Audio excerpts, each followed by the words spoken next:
Uma bicha foi detectada. Eita porra. Nossa, que bosta. E aí galerinha, beleza jovens? E estamos jogando no Facebook, gente. E galera, eu não fiz vídeo essa semana, né? E eu fiz vídeo essa semana, nem lembro, tô com amnésia aqui. Tá, vou falar que não fiz porque eu não lembro. E eu não fiz vídeo essa semana e eu não fiz especial de Natal porque motivo de não ter tempo, né, de fazer especial de Natal. Eu estava muito ocupado aqui,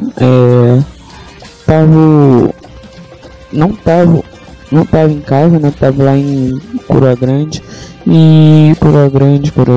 tava lá e não deu tempo. E quando eu fui pra lá, eu não levei meu carregador, né, da minha câmera, do que fosse lá, tanto faz, e não levei. Então o motivo foi esse, não ter tempo pra carregar o celular. Então é isso. Ah galera, lembrando, eu vou trazer GTA San Andreas pro canal. Vou fazer um detonado do GTA San Andreas. E mano, eu tava querendo muito fazer esse detonado e eu também não tive tempo de fazer isso, né? Eu tive canal antigo, eu também não tive tempo, mano. Então vou estar tendo tempo para fazer isso de segunda a sexta. Vou estar fazendo do ano que vem, beleza? E não abandonei o canal, beleza? Eu vou fazer vídeo de detonado, só tô esperando chegar ano que vem, segunda-feira.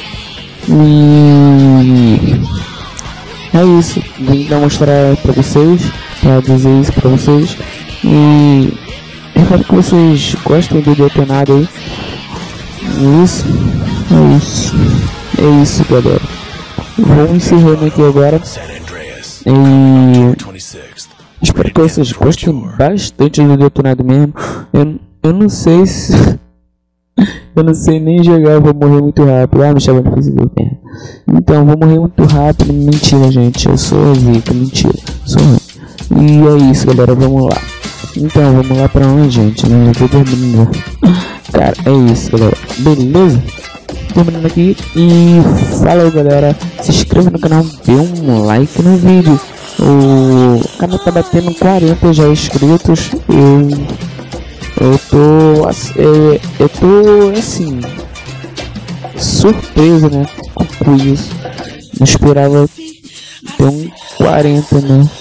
40 é muito, galera, pra mim, né? Então vamos bater o recorde de chegar a 100 inscritos aí. Isso aqui vai demorar, não é muito difícil não, galera. É só vocês apertar o botão se inscrever aqui embaixo do vídeo. É isso. E é isso, beleza? Então é isso, falou galera. Os links todos vão estar tudo na descrição do vídeo. E eu acho que eu vou fazer um vídeo de Warface. Eu baixei esse jogo